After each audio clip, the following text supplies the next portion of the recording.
Good morning, everyone. It's January the 15th, 2024. It's been a long night for me as I've been wakened again by the fire alarms again, false alarm, and having to get up and check it out, make sure everything's okay. Because I've also got to get my service dog, Heidi, out of the building too, if there is a real fire. But of course, there wasn't a real fire. And this was again around 4 o'clock in the morning. And of course, can you get back to sleep? No. I was having trouble getting back to sleep again. But another homeless person came in, probably set the alarms off again.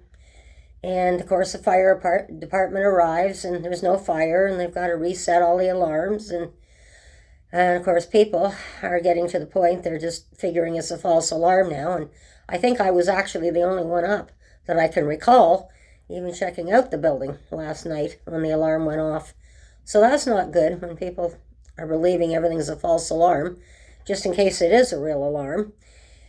But this is the way things are going right now. And they, true to her promise, the counselor did get some more cameras. We've got more cameras in the building. So hopefully this was one thing that will help to identify the people that are actually pulling the alarms in the night and getting us up. And there's so many people here who are working, or some are going to school, some are just retired like me, just like our night's sleep, as I call it, my beauty sleep, although I'm nearly 71 now, so I've got a lot of wrinkles, so it helps a little bit, I think. But anyhow, this is not a good thing. And then you just see people coming and going from the building too, even after the fire department leaves, and see people trying to hang out in the hallways here still, trying to even get back up to your apartment or down after the alarm went off. So it's the same stuff. The cleaners are doing a bit better job. They're getting a lot of the debris out, but they don't seem to have time even to mop the floors most of the time now too. It's still kind of chaotic, but it's better than it was, at least a step better. So hopefully this works out. And hopefully the cameras will start identifying these people so we know who's coming and who's going, and we can get some still pictures of the people who are normally coming into the building after hours and definitely just wanting to barge in and go for their drugs here. So hopefully that'll help. And there's other things happening. And one of the things I do is, now that I'm on YouTube, I subscribe to a lot of different channels, even in the States. And there's one channel I hooked up to because a lot of the channels, I have the canine police dogs. And of course, everyone knows with my Heidi and that, and I've done videos about the police dogs and that. And of course, I like keeping up to date and things. And that's how I found her, was on it, because she had her story at that time was on the police dogs, on the canines.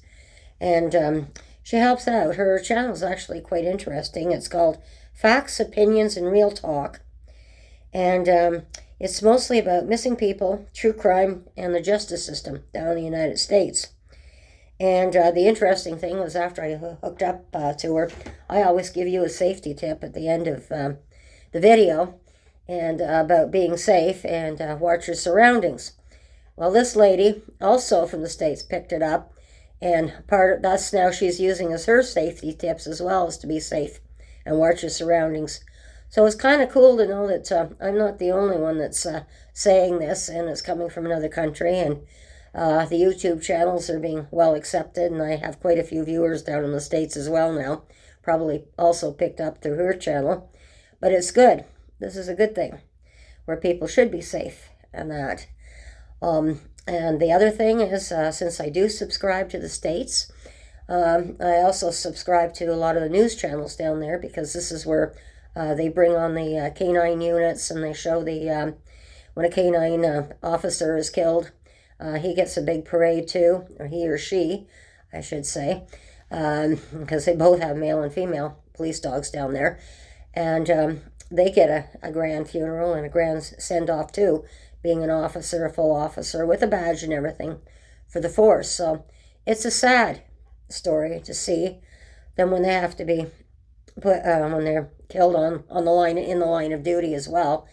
And then they also have many stories about with the police channels that I do hook up with the various cities. They also have their canines that are retired as well, and how they live their retirement life with their handlers normally after they're retired from the police department. So a lot of this is also picked up on the news channels. But over the weekend, I was listening to Fox News, and I believe it's from Houston, Texas, and I had been talking to you people about the machetes. And this was about an interesting one where a young man was in the park, and he apparently just bumped into this man, and he was actually attacked by a machete. And it wasn't very good. They interviewed the young man from the hospital bed, and he was showing, he had like cut stitches across here, different cuts all over him apparently. And the worst one was his hand. It was all bandaged up. It was nearly severed. And the surgeons were lucky that they were able to put the hand back, reattach his hand, and he's got a lot of therapy in that on that hand. But the surgeons at the time said, thank goodness it was passerbyers who jumped the man with wielding the machete. They said that he had probably had mental illness as well, which is what we're experiencing. But for a simple thing like accidentally bumping into another person by mistake and then getting a machete after you, that's pretty drastic.